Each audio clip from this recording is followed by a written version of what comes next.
Bom, pessoal, então nós vamos ver aqui nessa nossa aula sobre os formulários HTML.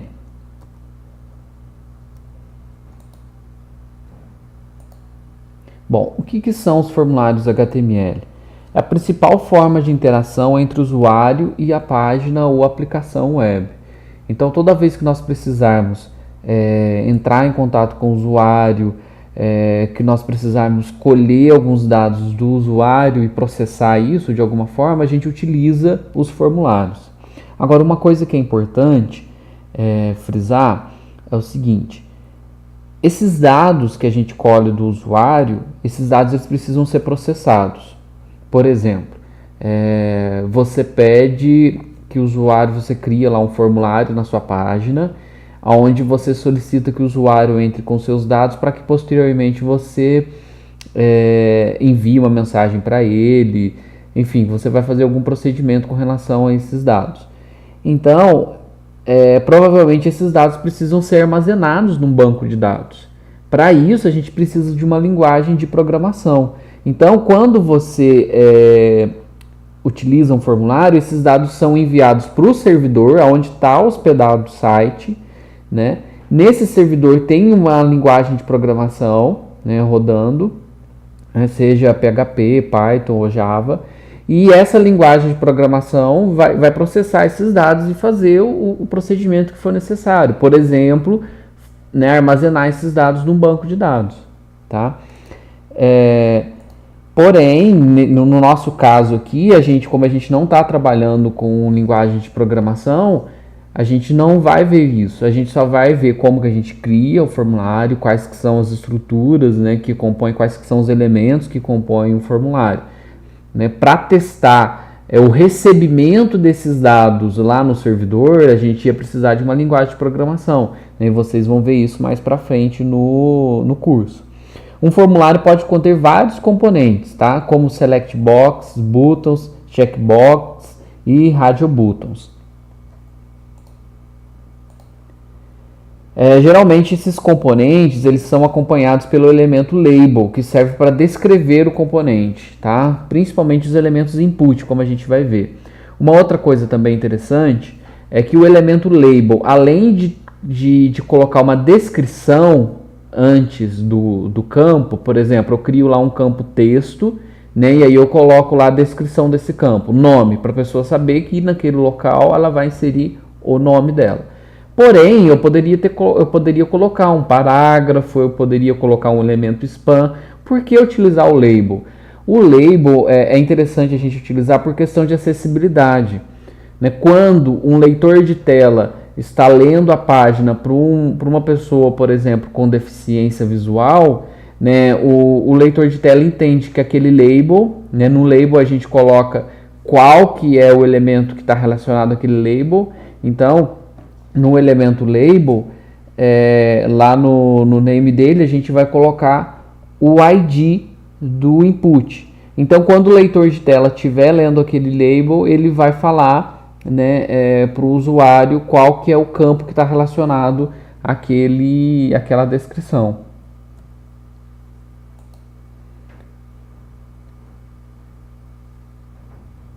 Bom, aqui então nós temos o elemento form, né, ele é definido pela tag form/form.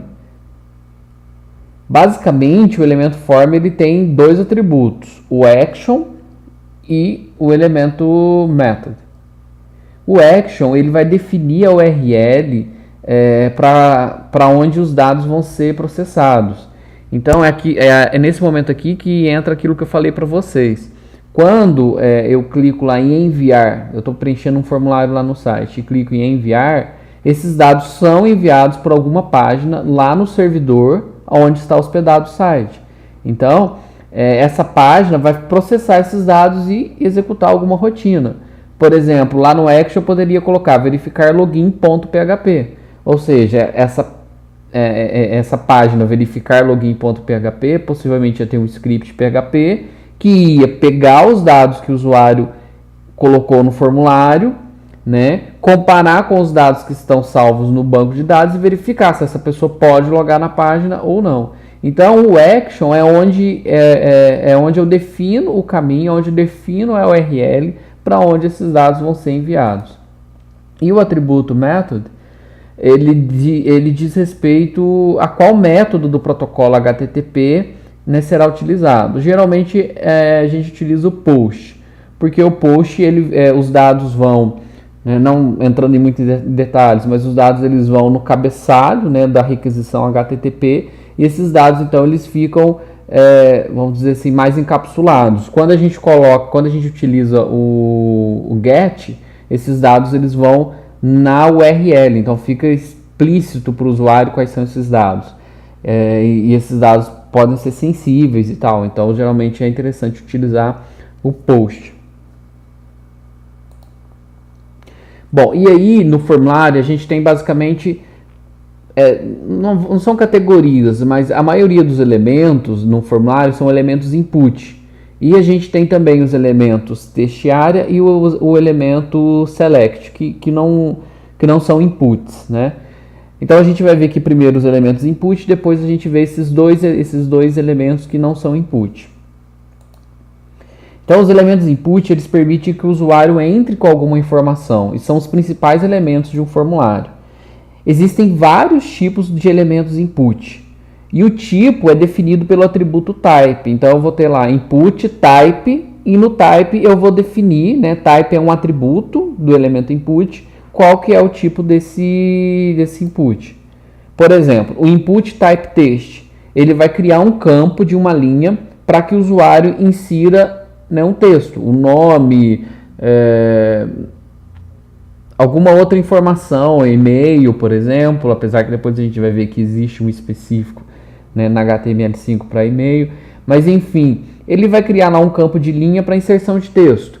É um campo onde o usuário vai inserir um texto pequeno, né, uma informação limitada de texto.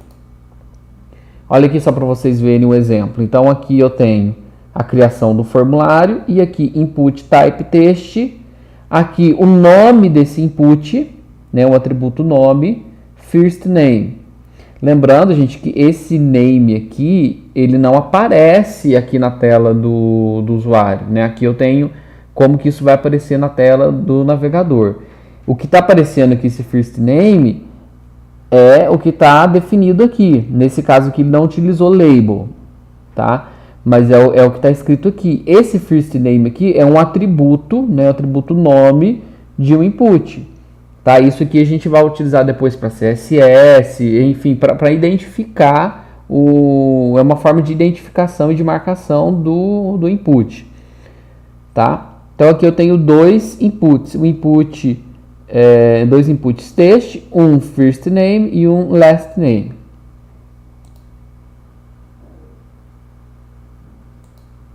O input type password, ele é semelhante ao input text, né? Possivelmente vocês já presenciaram isso. Quando você entra com uma senha no formulário, né, ele fica assim, né, marcado, né, ficou oculto os caracteres. Então é bem semelhante ao input type text, só que esses caracteres eles ficam ocultos.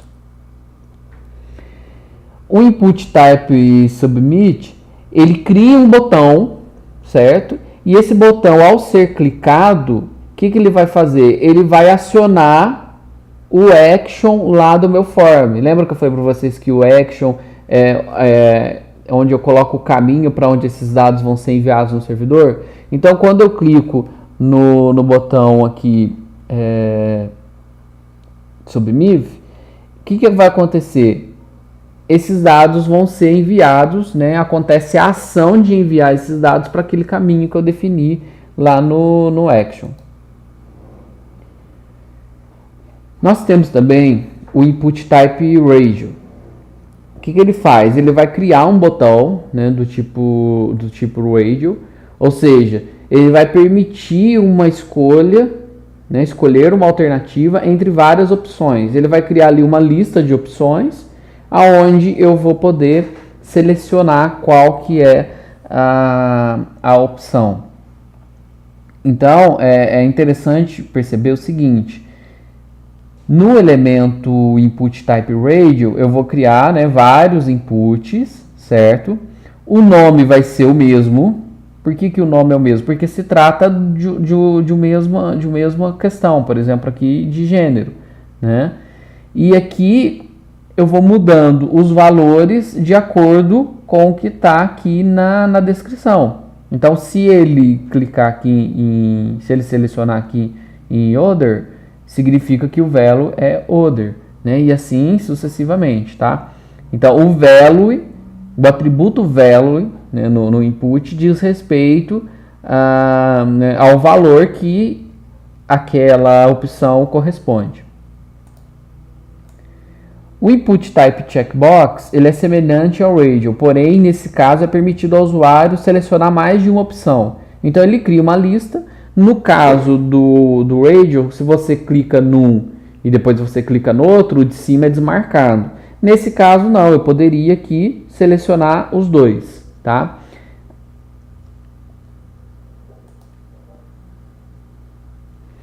E temos também o input type button, que ele permite criar um botão no formulário.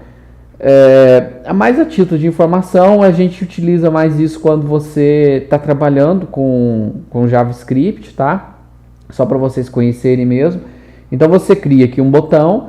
Esse on click aqui é um evento, tá? A gente não vai ver isso, né? Por questão de tempo na JavaScript. E aí quando o usuário clica nesse botão, né, vai aparecer lá uma caixinha na tela escrito Hello World, né, mas só que isso é possível por meio da JavaScript. Bom, e quais são os atributos de elementos input? Os atributos, a gente já viu ali alguns, né? O value, que especifica um valor inicial para o campo. O read only. O read only, quando o elemento está com esse atributo, né, e esse atributo ele não recebe nenhum valor, você só vai colocar lá o read only, basta você chamar ele no elemento input. Quando presente, né, quando o atributo está marcado, o elemento está marcado com esse atributo, ele não permite alteração do campo. Então, se esse campo já está com o nome inserido, né, e ele está com esse atributo read only, você não consegue editar ele, né? Ele vai aparecer cinza, né? Você vai visualizar, mas você não consegue editar. O disabled, ele é semelhante ao read only, porém os dados, quando os dados forem enviados para um servidor, esse campo marcado, né, com esse atributo, ele não vai ser enviado, tá? Ele fica desativado, literalmente. O size, o que ele significa? Ele especifica o tamanho do campo relativo à sua largura, né? Então, quando eu coloco o size e eu passo um valor numérico para ele, eu vou especificar a largura, certo? Desse meu atributo. E o max length, ele determina o número máximo de caracteres que podem ser inseridos no input. Então vamos ver aqui alguns exemplos. O atributo value. Por exemplo, aqui no first name eu coloquei value John. Então ele já vem preenchido com esse valor no campo input text, certo?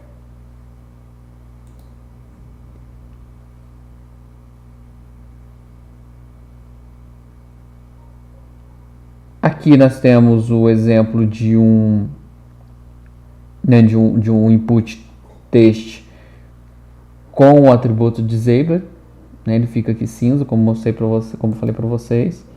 O atributo size, esse input text aqui, ele não tem o atributo size, então ele exibiu ali o comprimento, né, padrão do input text. Aqui, né, foi definido um tamanho 40, tá vendo que ele ficou maior, tá? Então, de acordo com a necessidade, a gente pode alterar esse atributo.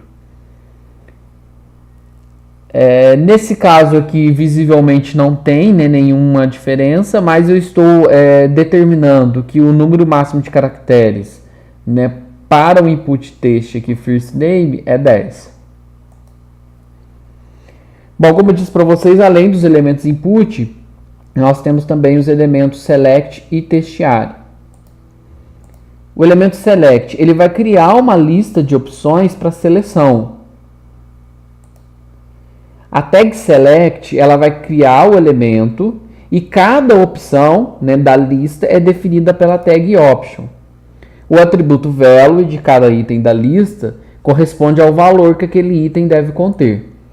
Então, olha aqui só para vocês verem na imagem. Eu crio, então, o select, tá? O elemento select é definido pela tag select / select, certo? Como eu disse para vocês, o elemento select ele cria uma lista de opções que o usuário vai selecionar. Cada item da lista é definido pela tag option. Então, option / option. Entre a tag, eu vou colocar o que vai ser exibido para o usuário na tela. No caso aqui, Volvo. E quando o usuário selecionar essa opção Volvo, qual que vai ser o valor? Vai mandar lá para o servidor, quando eu enviar esse formulário, né, Volvo, certo? E aí eu posso criar vários options dentro aqui do meu select, certo? Bom, o testiário, ele é, vamos dizer assim, em tese parecido com o input type test, porém, por que a gente usa ele? A gente usa ele quando a gente quer quando a gente quer colher um volume de texto maior, que fica inviável a gente utilizar, né, um input type test. O elemento testiário ele tem dois atributos, né, que a gente pode utilizar nele, o rows e o cols, que vai definir a quantidade de linhas e colunas, né, do meu elemento testiário. Então aqui para vocês verem, ó, eu tenho aqui, ele é definido pela tag testiária, né, / testiária. Aqui eu tenho o name, né, que são os atributos comuns lá dos elementos input. E especificamente desse elemento eu tenho o número de linhas, certo? O número de linhas desse elemento e o número de colunas. Na prática, o número de linhas define a altura, certo? Do meu testiária e o número de colunas, a largura dele. Tá? Bom, pessoal, com relação a HTML5, né, daria para a gente fazer um curso, uma disciplina só da HTML5, porque trouxe bastante novidades, inclusive principalmente com relação, né, aos inputs. Então, uma das principais novidades da HTML5 está relacionada aos elementos input, né, e também os atributos que a gente utiliza no formulário HTML. E a HTML5, então, ela definiu, né, alguns inputs específicos. Além daqueles tipos que a gente viu ali, na HTML5 tem vários outros. Por exemplo, para e-mail, para data, para telefone, para semana. Então, existem vários outros tipos de elementos input específicos para HTML5. Uma coisa que é importante registrar, nem todos os navegadores, né, talvez o navegador está desatualizado, dá suporte a HTML5. Quando você utiliza um elemento input que é específico da HTML5 e que não é suportado pelo navegador, na prática, esse elemento input ele vai ser renderizado como um input type test, tá? Mas é interessante a gente conhecer. Da mesma forma que tem vários outros elementos input, né, vários tipos, existem também vários outros atributos. Um deles, só como exemplo para citar aqui, que é muito importante, né, que é interessante utilizar, é o atributo required, que quando eu coloco esse atributo no meu input, automaticamente aquele campo fica como obrigatório. Então eu já coloco um filtro ali, né, marcando aquele campo como obrigatório. É muito extenso, né? Não dá para a gente aqui avaliar todos esses atributos e todos esses elementos da HTML5. Então eu peço que vocês deem uma olhada naquele site W3 Schools, né, ou em outros. Façam uma pesquisa sobre esses novos elementos e atributos. Teste alguns aí no computador de vocês. E vamos fazer uma discussão lá no fórum. Posta lá o código de vocês, testa, por exemplo, o e-mail, data, telefone, né? Testa alguns atributos específicos do HTML5 e vamos compartilhar isso lá no fórum. Tá certo? Até mais, um abraço.